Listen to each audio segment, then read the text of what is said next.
नमस्कार प्यारे विद्यार्थियों, आप सभी का हार्दिक स्वागत है आपके अपने डिजिटल एजुकेशन प्लेटफॉर्म पे, जिसका नाम है पहली शिक्षा एकेडमी। मैं हूं आकाश शर्मा। विद्यार्थियों, आशा है कि आप सभी स्वस्थ होंगे और मन लगा करके हमारे आज इस ऐप पर क्लास 9th का चैप्टर नंबर 1 को पढ़ेंगे, जो बड़ा ही महत्वपूर्ण है। चैप्टर नंबर 1 है, ये इसका पार्ट 1 है। मैं आपके सामने इसके लिए यहाँ पे लिख देता हूँ इसका कि कौन सा चैप्टर है, उसके अकॉर्डिंग फिर अपन चलते हैं। पार्ट 1,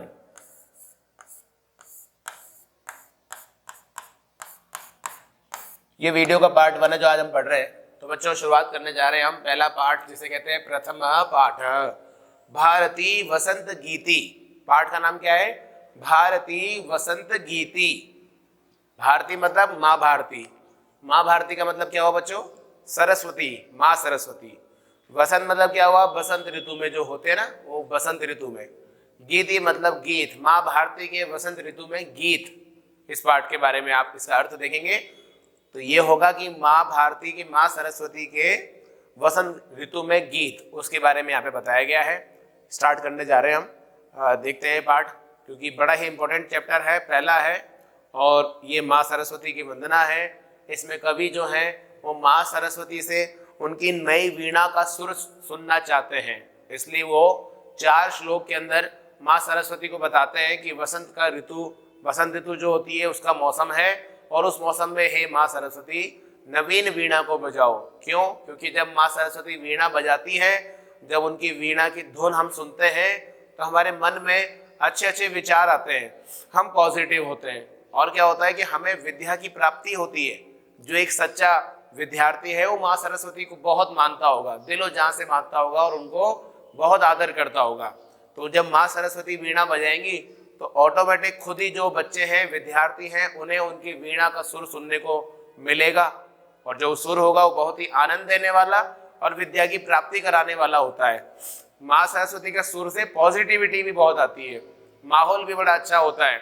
बड़े लोग जो पढ़ाई नहीं करते हैं, जॉब करते हैं, बिजनेस करते हैं, बड़ी उम्र के लोग भी अगर माँ सरस्वती की पूजा करते हैं तो उनको मानते हैं, तो उसके पीछे रीजन ये है कि माँ सरस्वती हमें न सिर्फ विद्या देती है बल्कि पॉजिटिविटी भी देती है। आप लोग जो है नेगेटिविटी को जब अपने आसपास फील करते होंगे तो माँ सरस्वती का आप ध्यान करो, उनकी उपासना करो, उनकी सेवा करो, उनकी भक्ति करो, तो आप बहुत पॉजिटिव हो सकते हो। तो यहाँ पर हमारे जो कवि हैं उन्होंने भी अपने आप को पॉजिटिव बनाने के लिए ऋतुओं में सबसे अच्छी ऋतु कौन सी होती है? वसंत ऋतु। इसलिए ऋतु मतलब होता है मौसम, मौसम में हम उसको ऋतुओं का राजा कहते हैं। वसंत को मौसमों का राजा यानी ऋतुओं का राजा कहा जाता है, इसलिए उसका नाम है ऋतुराज वसंत। तो बच्चों, आप सोच रहे होंगे ऋतु वसंत कौन सी हो गई? हमने तो हमेशा 3 ही मौसम सुने, सर्दी, गर्मी और बरसात। तो बच्चों, सर्दी, गर्मी और बरसात के अलावा भी कुल अगर टोटल ऋतुओं के बारे में बात की जाती है तो ऋतु कितनी होती है? 6 ऋतुएं होती हैं। ये आपको पता होना चाहिए। आप 9th में होशियार बच्चे हो, सिंसियर हो, आज पढ़ना शुरू करने जा रहे हो, हमारी इस ऐप पर पहला चैप्टर पढ़ रहे हो, तो आपको ये बेसिक सा नॉलेज है कि कोई पूछ ले आपसे, बड़ा बुजुर्ग, कि हाँ भाई बच्चों तुम संस्कृत पढ़ते हो? आप कहोगे हाँ जी पढ़ते हैं। बोला अच्छा चलो तुमसे कुछ पूछ लो, नॉर्मल बेसिक से क्वेश्चंस। बोला हाँ पूछ लीजिए।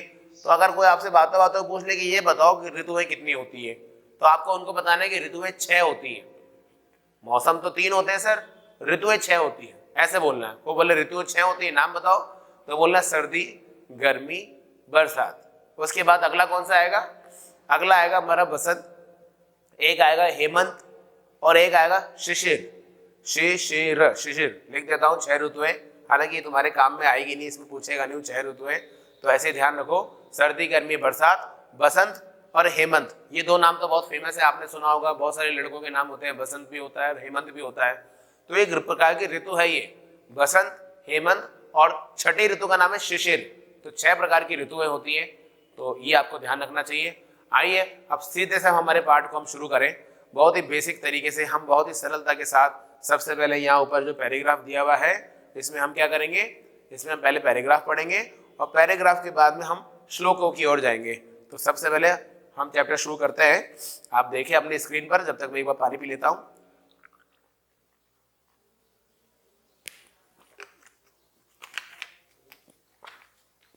Thank you. चलिए चैप्टर 1 शुरू करेंगे हम। लिखा है परिचय है ये। अयम, अयम मतलब क्या होता है? ये है। पाठः यानी पाठ। आधुनिक, आधुनिक मतलब आज के, आधुनिक माने आज के। संस्कृत कवि है यानी संस्कृत के कवि।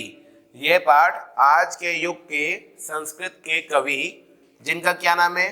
पंडित जानकी वल्लभ शास्त्रिणः, अर्थात पंडित जानकी वल्लभ शास्त्री। आप लोगों ने शायद इनका नाम पहले सुना है या नहीं सुना है, मैं नहीं जानता हूँ, पर हमारे संस्कृत साहित्य के, संस्कृत के समाज के बहुत बड़े कवि हैं ये पंडित जानकी वल्लभ शास्त्री। इनका लोग बहुत आदर करते हैं, ये बहुत बड़े विद्वान हैं। तो बात क्या हो रही है? अयम पाठ, ये पाठ आधुनिक युग के यानी वर्तमान के संस्कृत कवि पंडित जानकी वल्लभ शास्त्री, जिन्होंने काकली, क्या लिखा हुआ है? काकली इति यानी ऐसी, गीत संग्रहात यानी गीतों के संग्रह से, संकलितो अस्ति यानी संकलित है। क्या संकलित है, क्या लिया गया है? अयम पाठ यानी यह पाठ। यह पाठ जो है ये काकली नामक गीत संग्रह है। गीत संग्रह मतलब क्या होता है बच्चों? जो कि आपने देखा होगा कहानियों की जो किताब होती है उसे कथा संग्रह कहते हैं, है ना। कविताओं की जो कथा संग्रह होती है उसी, कविता यानी गीतों का संग्रह जो होता है उसे गीत संग्रह कहते हैं। ठीक है, ध्यान रखिएगा। आगे इसमें यह भी दिया हुआ था आधुनिक संस्कृत कवि। आधुनिक मतलब वर्तमान के। बहुत सारे लोगों को लगता है कि यार संस्कृत में ना अभी तो हम पढ़ाई कर रहे हैं, और जितने भी ऋषि मुनि हुए हैं, बड़े बड़े कवि जो हैं, कालिदास जी हुए, है ना, जैसे कि माघ कवि हुए, एक कवि है जिनका नाम है माघ, एक कवि है जिनका नाम है वाल्मीकि ऋषि हुए, वेद व्यास जी जो है जिन्होंने रामायण महाभारत इतना कुछ लिखा है, ये पहले होते थे, आजकल नहीं होते हैं। आजकल बहुत कम होते हैं या नहीं होते हैं, और हम उन्हीं का हम पढ़ते हैं। ऐसा लोगों को लगता है, छोटे बच्चे ऐसा सोचते हैं, बल्कि ऐसा सच नहीं है। सच ये है कि तब भी कवि हुआ करते थे, महान बड़े बड़े ऋषि मुनि कवि हुए हैं हमारे, और अभी भी हैं, वर्तमान में भी हैं, जो लिख रहे हैं किताबें, बहुत अच्छे अच्छे ग्रंथ जो कि हम सबको पढ़ने को मिलते हैं। इसलिए यहाँ जो हम चैप्टर पढ़ेंगे ना, ये आधुनिक युग के संस्कृत कवि है ये, जिनका नाम है पंडित जानकी वल्लभ शास्त्री। इनकी काकली नामक गीत संग्रह से इसे यहाँ पर लिया गया है। ठीक है, अगला है प्रकृतेः सौंदर्यम, यानी प्रकृति की सुंदरता को। अवलोक्य माने देखकर,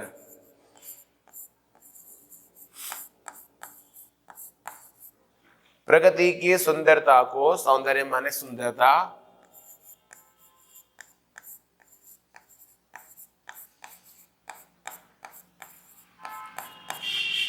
प्रकृति की सुंदरता को देखकर ही सरस्वत्याः वीणायाः मधुरझंकृतयाः प्रभवितुं शक्यन्ते। सरस्वती की वीणा का मधुर झंकार करके उससे प्रभावित यानी उससे उत्पादित किया जा सकता है।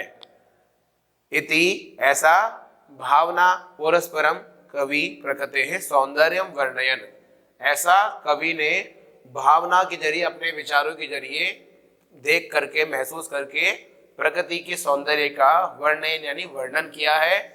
और सरस्वती वीणा वादनाएं संप्रार्थयते, सरस्वती को वीणा वादनाएं की संप्रार्थयते यानी प्रार्थना करते हैं, प्रार्थना करते हैं।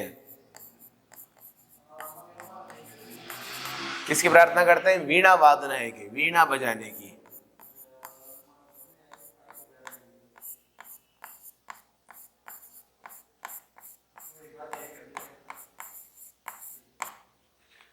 है ना, ठीक है।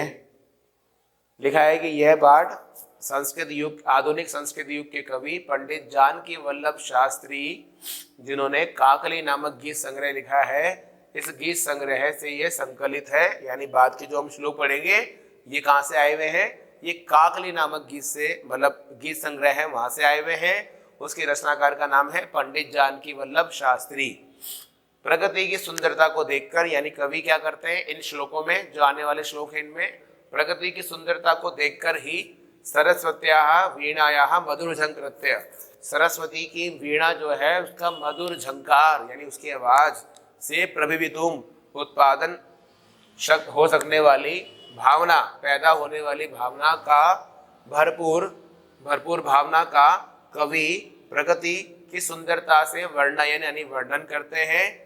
और सरस्वती को वीणा वादनाएं, वीणा बजाने के लिए संपार्थयते यानी प्रार्थना भी करते हैं। चलिए हम सीधा हमारे श्लोक पर चलेंगे, देखेंगे श्लोक पढ़ते हैं, श्लोक पढ़ेंगे और इसका अर्थ भी लिखेंगे, ठीक है। निनादय नवीनामय वाणी वीणाम, निनादय नवीनामय वाणी वीणाम, मृदुम गाय गीतम ललित नीति नीलाम। बोल बोल के याद करोगे ना अगर गा गा के, तो आपको बहुत अच्छा तैयार होगा। क्योंकि हम लोग क्या करते हैं, हम गाने कौन से बैठ करके लिख करके याद करते हैं, म्यूजिक है, गाने हमको कितने याद होते हैं, सुन सुन के याद होते हैं ना। तो आप भी मेरा वीडियो जब मैं श्लोक आपको सुनाऊंगा ना ऐसे, तो आप भी ऐसे सुन सुन करके बोलने का अभ्यास किया करो, तो इससे आपको याद रहेगा। देखो ना, मधुर मंजरी पिंजरी भूतमाला, वसंते लसंती सरसारसाला, कलापा ललित कोकिला काकलीनाम, निनादे डॉट डॉट डॉट आगे मतलब ऊपर वाली लाइन, निनादे नवीनामय वाणी वीणा। कैसे इस श्लोक को पढ़ के लगा, अच्छा लगा? वापस पढ़े एक बार, देखो ना, निनादे नवीनामय वाणी वीणा, मृदुम गाय गीतम ललित नीति लीनाम, मधुर मंजरी पिंजरी भूतमाला, वसंते लसंती सरसारसाला, कलापा ललित कोकिला काकलीनाम, निनादे नवीनामय वाणी वीणाम। ठीक है। अब मेरा ये जो इतना छोटा सा ये जो है ना, इसको अगर वीडियो को अगर आप जो मैंने सेकंड्स का, मिनट का या जो बनाया है, इसको आप पीछे रिपीट करें और उसको सुने, इसके साथ खुद किताब रख के सुनते हुए बोलने का अभ्यास करें, तो क्या होगा, आपको ये श्लोक मुझमानी याद हो जाएगा। चलिए, निनादे नवीनामय वाणी वीणाम। वाणी, वाणी मतलब हे सरस्वती, वाणी का अर्थ क्या होता है, हे सरस्वती। वीणाम यानी वीणा को, जो कैसी है, नवीन यानी नई है। निनादे मतलब बजाओ, नवीनामय यानी नई वाली वीणा को बजाओ। वाणी मतलब सरस्वती, पहली लाइन का अर्थ क्या हुआ, हे सरस्वती नवीन वीणा को बजाओ। ठीक है, ये इसका अर्थ हुआ, लिख लेते हैं हम ताकि हमें तैयार रहे।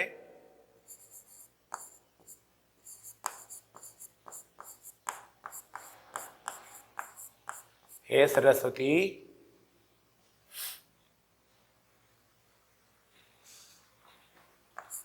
नवीन वीणा को बजाइए।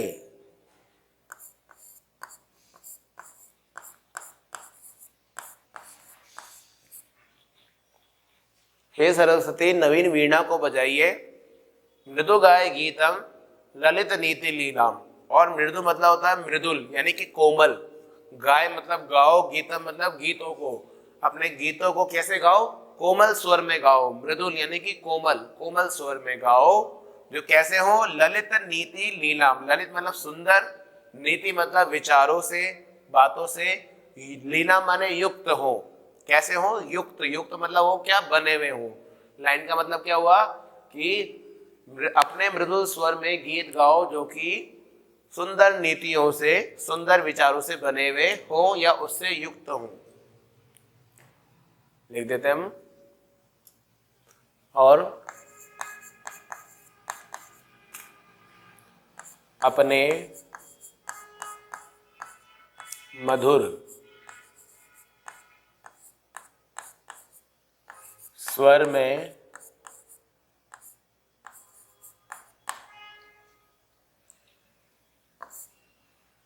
मधुर नहीं, मृदुल यानी कि कोमल, मधुर हो गया या कोमल भी रख सकते हैं आप, है ना, ध्यान रखो कोमल भी आएगा यहाँ पे। तो क्या होगा, यहाँ मैं एरो करके आपका ऐसा बना देता हूँ, कोमल। कोमल स्वर में, और अपने कोमल स्वर में कितना सुंदर नीतियों से युक्त गीत गाओ।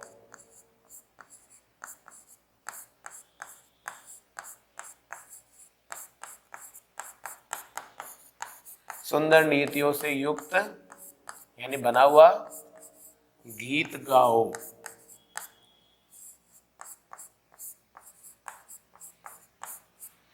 क्या बोला इसने कि और अपने मधुर स्वर में या कोमल स्वर में सुंदर नीतियों से युक्त गीत गाओ। अब बात कर रहे हैं मधुर। मधुर मतलब क्या होता है? मीठी। मंजरी मतलब क्या होता है? आम के पुष्प। आम के पुष्प क्या होते हैं कि बच्चों आपने आम का पेड़ देखा हो तो सबसे पहले जब आम बनना शुरू होता है ना तो सबसे पहले आम सीधे नहीं बनता है, सीधे नहीं उग के लगता है पेड़ पर, बल्कि सबसे पहले उसके फूल खिलना शुरू होते हैं। पेड़ पर फूल खिलते हैं पीले रंग के, जिनसे आम बनता है, तो उन्हें कहते हैं मंजरी। पीले रंग के पुष्प को क्या कहेंगे? मंजरी। पिंजरी मतलब क्या होता है? पिंजरी मतलब होता है पीले रंग का। भूतमाला, भूत मतलब बनी हुई, माला माने श्रृंखला, कतारें, लाइन जो होती है ना उसे कहते हैं श्रृंखला। तो लाइन का अर्थ क्या हुआ? आम की सुंदर मंजरियों से युक्त माला। ठीक है, आम की सुंदर मंजरियों से, सुंदर और पीले रंग की मंजरियों से बनी हुई माला। लिख लेते हैं, आम की मधुर और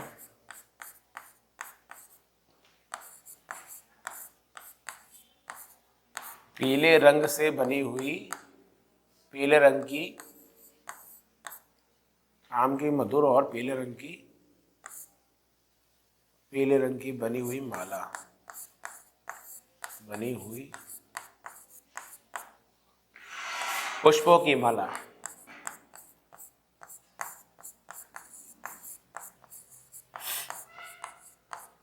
क्या हुआ? आम की मधुर और पीले रंग की बनी हुई पुष्पों की माला। ठीक है, अगला है वसंते लसंतिहा। वसंत ऋतु में लसंतिहा माने सुशोभित होती हैं। सरसा रसाला, सरसा माने क्या होता है? सरस सुंदर, रसाला माने आम। तो मैंने आपको जो लिखा है ना ऊपर आम, तो सुंदर स्वादिष्ट आम के रसों की माला। कौन सी माला? मधुर और पीले रंग से बनी हुई पुष्पों की माला वसंते लसंतिया, वसंत ऋतु में सुशोभित होती है। सरसा रसाला लिख देंगे। सरसा रसाला, सरसा मतलब होता है मधुर, रसाला माने आम, मधुर माने, रसाला माने आम, सरसा मतलब स्वादिष्ट,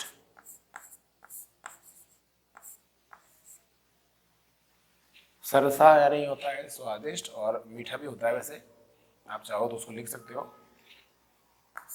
स्वादिष्ट। सरसा माने स्वादिष्ट और रसाला माने आम। तो क्या होगा? वसंते लसंतिहा, वसंत ऋतु में सुशोभित होते हैं। वसंत में सुशोभित।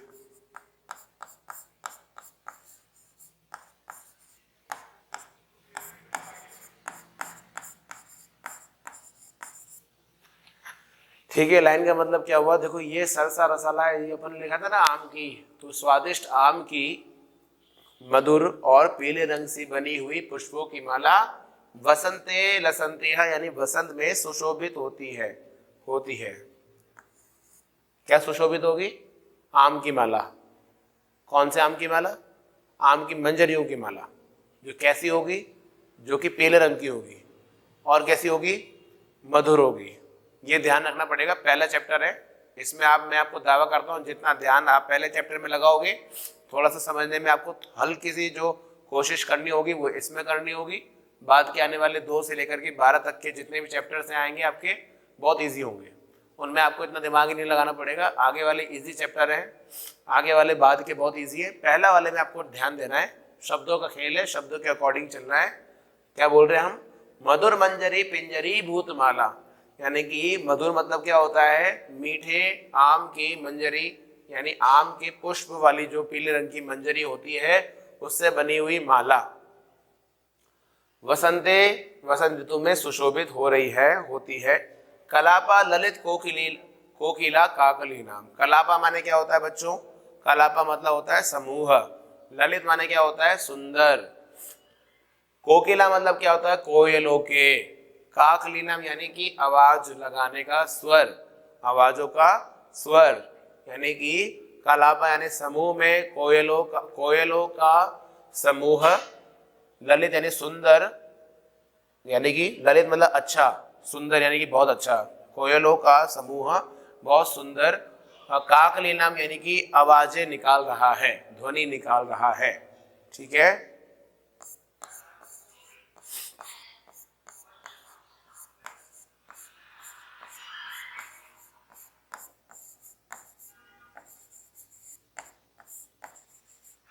कोयलों का समूह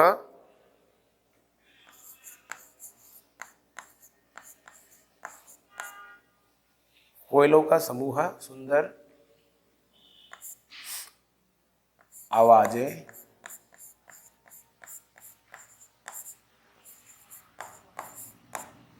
निकाल रहा है।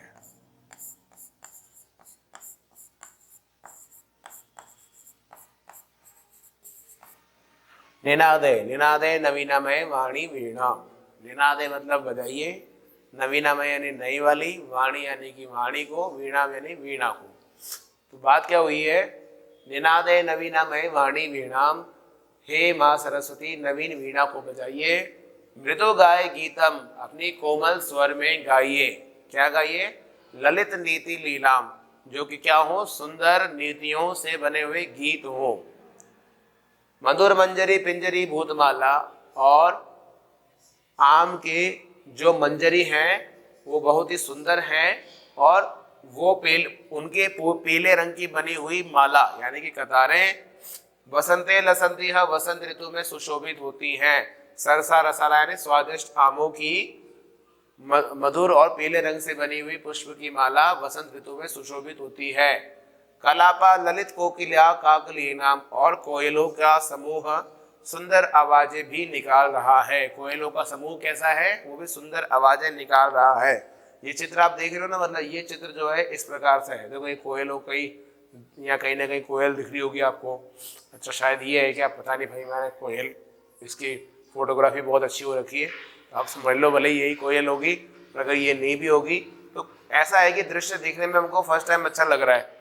अगर मान लो हमें यहाँ खुद को जाने को मिले तो हम जरूर जाना चाहेंगे, क्योंकि यहाँ सुंदर सा पहाड़ है, नदी बह रही है बहुत अच्छी सी, हरियाली है, छोटे देखो यहाँ पे खेत खलिहान है, जानवर भी यहाँ पे चर रहे हैं, छोटे छोटे घर हैं, पहाड़ पीछे हैं, और सबसे अच्छी बात इंपॉर्टेंट, यहाँ नदी के साथ बहता हुआ हरियाली भी दिखाई दे रही है। कुल मिला के क्या है, मतलब ये दृश्य अगर हमको जाने का अवसर मिले तो हम यहाँ जाना चाहेंगे। ये दृश्य में इस समय बसंत ऋतु का माहौल बना हुआ है, और बसंत के लिए जैसा मैंने आपको बताया कि बसंत जो होती है ऋतु में सबसे अच्छी होती है, सबको पसंद आती है। बसंत जाकर के जरूर देखना चाहेंगे, जो भी लोग होगा उसको जरूर जाकर के उसमें जो है अपने आप को बसाना चाहेंगे। तो हम यह बात कर रहे थे, इस बसंत ऋतु में जब हमें भी अच्छी लगती है तो माँ सरस्वती को भी अच्छी लगती होगी, इसलिए कवि ने क्या किया, वसंत ऋतु में वो अच्छे से इसके अंदर डूब गए, इस माहौल में खो गए हैं, खुश हो गए हैं, प्रसन्न हैं, और वो माँ सरस्वती से प्रार्थना करते हैं कि हे माँ सरस्वती नवीन वीणा को बजाइए। पाठ का जो है ये टैगलाइन चलेगा कि हे माँ सरस्वती नवीन वीणा को बजाइए। तो अब क्या होगा, जैसा पहला श्लोक में आपने देखा वैसे ही बाद वाले श्लोकों में भी होगा। क्या होगा, कवि माँ सरस्वती को प्रार्थना कर रहे हैं, निवेदन कर रहे हैं, उनकी स्तुति कर रहे हैं। आप देखो सीधे सीधे बात, जो हम अगर किसी से कुछ मांगना चाहें, जैसे आपने देखा होगा कि बचपन में हम अपने पापा मम्मी से कुछ चाहते होंगे तो हम बहुत सीधे हो जाते हैं, भले हम रोजाना शैतानी करते हैं, लेकिन हमें जिस दिन पापा मम्मी से काम है, कुछ पैसे चाहिए या कुछ उनसे हमें खिलौने मंगवाने होते हैं, या फिर हमें कुछ ऐसा करना होता है कि हमारी ज़रूरत है वो, और हम जानते हैं पापा मम्मी हमको सीधे सीधे नहीं देंगे, तो हम क्या करते हैं, हम बहुत सीधे बन जाते हैं। हम रोजाना शैतानी करते होंगे लेकिन हम शैतानी उस दिन नहीं करते हैं, हम बिना बोले अपने काम कर लेते हैं, हम पापा मम्मी को बोलने का मौका ही नहीं देते हैं, और हम इतने अच्छे बन जाते हैं कि हमारे पापा मम्मी हमको देख के हैरान हो जाते हैं। वो सोचते हैं कि बच्चा चेंज कैसे हो गया, क्या किसी ने इसके ऊपर तंत्र मंत्र तो नहीं कर दिया, ये हमारा ही बच्चा है ना जो इतना सीधा बन गया है कि किसी और का तो नहीं आ गया डुप्लीकेट अपना प्लास्टिक सर्जरी करा करके। ऐसा लगता होगा उनको जब वो देखते होंगे। तो फिर क्या होता है, धीरे धीरे आप आते हैं, उनकी सेवा करना, उनके पैर दबाना, उनके लिए पानी लेके आना, उनको हेल्प करना उनके काम में, और जैसे वो फ्री होके बैठते होंगे आप इतने अच्छे बन के उनसे अपनी बात बोलना शुरू करते हैं जो आपको चाहिए, और इतना प्यार से इतना शांति से आप बोलते हैं ना, तो आपके पेरेंट्स पहले समझ जाते हैं कि अच्छा ये बात है, इसको कुछ चाहिए आज, तभी इतना ही सीधा बन के बात कर रहा है, या तभी ये ऐसा बोल रही है, इसको कुछ ना कुछ काम निकलवाना है।